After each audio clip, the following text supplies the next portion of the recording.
ಮೊಟ್ಟೆ ಖರೀದಿ ವಿಚಾರಕ್ಕೆ ಗಲಾಟೆಯಾಗಿ ವ್ಯಕ್ತಿ ಸಾವು ಪ್ರಕರಣ.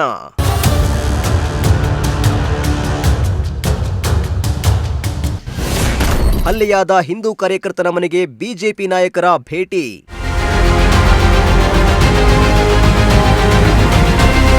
ಹಾವೇರಿ ಜಿಲ್ಲೆಯ ರಟ್ಟಿಹಳ್ಳಿಯಲ್ಲಿ ಇತ್ತೀಚೆಗೆ ಮೊಟ್ಟೆ ಖರೀದಿಸಿದ ಬಳಿಕ ಚಿಲ್ಲರೆ ಹಣದ ವಿಚಾರಕ್ಕೆ ಅನ್ಯ ಕೋಮಿನ ಯುವಕರು ಗಲಾಟೆ ನಡೆಸಿ ಶಿವಾಜಿರಾವ್ ಮೇಲೆ ಹಲ್ಲೆ ನಡೆಸಿದ್ರು. ಹಲ್ಲೆಯಿಂದ ತೀವ್ರವಾಗಿ ಗಾಯಗೊಂಡಿದ್ದ ಅವರು ಬಳಿಕ ಸಾವನ್ನಪ್ಪಿದ್ರು. ಇದೀಗ ಹತ್ಯೆಯಾದ ಹಿಂದೂ ಕಾರ್ಯಕರ್ತ ಶಿವಾಜಿರಾವ್ ಬೈರೋಜಿಯವರ ನಿವಾಸಕ್ಕೆ ಬಿಜೆಪಿ ರಾಜ್ಯಾಧ್ಯಕ್ಷ ಬಿವೈ ವಿಜಯೇಂದ್ರ ಹಾಗೂ ಮಾಜಿ ಮುಖ್ಯಮಂತ್ರಿ ಬಸವರಾಜ ಬೊಮ್ಮಾಯಿ ಭೇಟಿ ನೀಡಿ ಕುಟುಂಬಸ್ಥರಿಗೆ ಸಾಂತ್ವನ ಹೇಳಿದ್ದಾರೆ.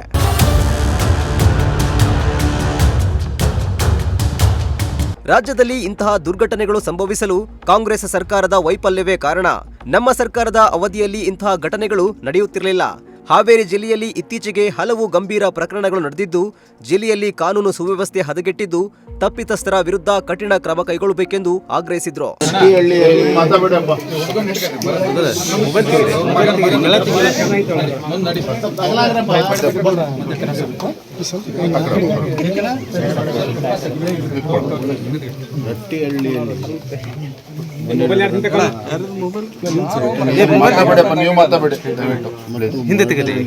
ಕೊನೆಗೊಂಡಂಥ ಹಿನ್ನೆಲೆಯಲ್ಲಿ ಅದಕ್ಕೆ ಬಹಳ ದೊಡ್ಡ ಒಂದು ಹಿನ್ನೆಲೆ ಇದೆ.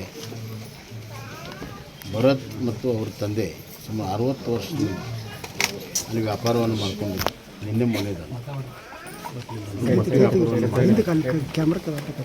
ಮೊಟ್ಟೆ ಕೇಳಕ್ಕೆ ಒಂದು 100 ರೂಪಾಯಿ ಕೊಟ್ಟು 500 ರೂಪಾಯಿ ಕೊಟ್ಟೇವೆ ಅಂತ ಗಲಾಟೆ ಪ್ರಾರಂಭ ಮಾಡಿದ್ದು ಒಂದಿನಪ್ಪ. ಅದೊಂದು ಸಣ್ಣ ಕಾರಣ ಅಷ್ಟೇ. ಅಲ್ಲಿ ಇವರನ್ನು ಒಕ್ಕಲೆಬ್ಬಿಸಬೇಕು ಅಲ್ಲಿಂದ, ಮತ್ತು ಅಲ್ಲಿರೋ ಎಲ್ಲ ಅಂಗಡಿಗಳನ್ನು ತಮ್ಮ ವಶಪಡಿಸ್ಕೋಬೇಕು ಅನ್ನುವಂಥದ್ದು ಒಂದು ಕಡೆ ಇದ್ದರೆ, ಇಲ್ಲಿ ಕೋಮ ಸೌಹಾರ್ದತೆ ಕದಲಬೇಕು ಅನ್ನುವಂಥದ್ದು ದುರುದ್ದೇಶ. ಇದಕ್ಕೆಲ್ಲ ದೊಡ್ಡ ಪ್ರಮಾಣದಲ್ಲಿ ರಾಜಕೀಯವಾಗಿ ಬೆಂಬಲ ಮತ್ತು ಕುಮ್ಮಕ್ಕಿರೋದ್ರಿಂದ ಧೈರ್ಯ ಬಂದಿದೆ. ಇನ್ನು ಬಿಜೆಪಿ ರಾಜ್ಯಾಧ್ಯಕ್ಷ ಬಿವೈ ವಿಜಯೇಂದ್ರ ಮಾತನಾಡಿ, ಕಾಂಗ್ರೆಸ್ ಸರ್ಕಾರ ಅಧಿಕಾರಕ್ಕೆ ಬಂದ ಬಳಿಕ ರಾಜ್ಯದಲ್ಲಿ ಹಿಂದೂಗಳ ಮೇಲೆ ದೌರ್ಜನ್ಯ ಪ್ರಕರಣಗಳು ಹೆಚ್ಚುತ್ತಿವೆ. ಹತ್ಯೆಯಾದ ಶಿವಾಜಿರಾವ್ ಅವರ ಪುತ್ರ ಭರತ್ ಕೂಡ ಹಿಂದೂ ಕಾರ್ಯಕರ್ತನಾಗಿದ್ದು, ಕುಟುಂಬಕ್ಕೆ ಜೀವ ಬೆದರಿಕೆ ಇರುವ ಮಾಹಿತಿ ಇದೆ. ಹೀಗಾಗಿ ಕುಟುಂಬಕ್ಕೆ ಯಾವುದೇ ರೀತಿಯ ತೊಂದರೆ ನೀಡಿದ್ರೆ ಅಥವಾ ಅವರ ಅಂಗಡಿ ತೆರೆಯಲು ಅಡ್ಡಿಪಡಿಸಿದ್ರೆ ಬಿಜೆಪಿ ಉಗ್ರ ಹೋರಾಟ ನಡೆಸಲಿದೆ ಎಂದು ಎಚ್ಚರಿಕೆ ನೀಡಿದ್ರು. ರಾಜ್ಯದಲ್ಲಿ ಕಾಂಗ್ರೆಸ್ ಸರ್ಕಾರ ಅಧಿಕಾರಕ್ಕೆ ಬಂದಿನಿಂದ ಹಿಂದೂಗಳ ಮೇಲೆ ದೌರ್ಜನ್ಯಗಳು ಪದೇ ಪದೇ ನಡೀತಾ ಇರುವಂಥದ್ದು. ಹಾವೇರಿ ಜಿಲ್ಲೆನಲ್ಲೇ ಏನು ಕಳೆದ ವಾರ ನರೇಗಲ್ಲಿ ನಡೆದಂಥ ಘಟನೆ, ಲೋಹಿತ್ ಕುರುಬರು ಮತ್ತು ಅವರ ಸಂಘಟಕರ ಮೇಲೆ ಯಾವ ರೀತಿ ಒಂದು ಮಾರಣಾಂತಿಕ ಹಲ್ಲೆ ಆಗಿದೆ. ಕೇವಲ ಪಟಾಕಿ ಹೊಡೆದರು, ಹೋರಿ ಬೆದರಿಸೋಕೆ ಅನ್ನುವ ಕಾರಣವನ್ನು ಮುಂದಿಟ್ಕೊಂಡು ಕೊಲೆ ಮಾಡ್ತಕ್ಕಂಥ ಮಟ್ಟಕ್ಕೆ ಇವತ್ತು ಹೋಗ್ತಾ ಇದ್ದಾರೆ ಇವತ್ತು ಹಾವೇರಿ ಜಿಲ್ಲೆಯಲ್ಲಿ ಅಂತ ಹೇಳಿದ್ರೆ. ಮತ್ತೊಂದು ಕಡೆ ರಟ್ಟೆಹಳ್ಳಿನಲ್ಲಿ ಏನು ಶಿವಾಜಿರಾವ್ ಅವರು ಕಳೆದ ಹಲವಾರು ವರ್ಷಗಳಿಂದ ಪೆಟ್ಟಿಗೆ ಅಂಗಡಿ ನಡೆಸ್ಕೊಂಡು ಬರ್ತಾ ಇದ್ದಾರೆ. ಅವ್ರ ಮಗನೂ ಕೂಡ ಇಲ್ಲೇ ಇದ್ದಾರೆ, ಭರತ್ ಅವರು 60 ವರ್ಷದಿಂದ ನಡೆಸ್ಕೊಂಡು ಬರ್ತಾ ಇದ್ದಾರೆ ಪೆಟ್ಟಿಗೆ ಅಂಗಡಿನ. 100 ರೂಪಾಯಿ ಕೊಟ್ಟು 500 ರೂಪಾಯಿ ಕೊಟ್ಟಿದ್ದೀವಿ ಅಂತೇಳಿ ಕೆದರಿಕೊಂಡು ಜಗಳ ಮಾಡಿ ಶಿವಾಜಿರಾವ್ ಮರ್ಮಾಂಗಕ್ಕೆ ಒದ್ದು ಕೊಲೆನೇನು ಮಾಡಿದ್ದಾರೆ.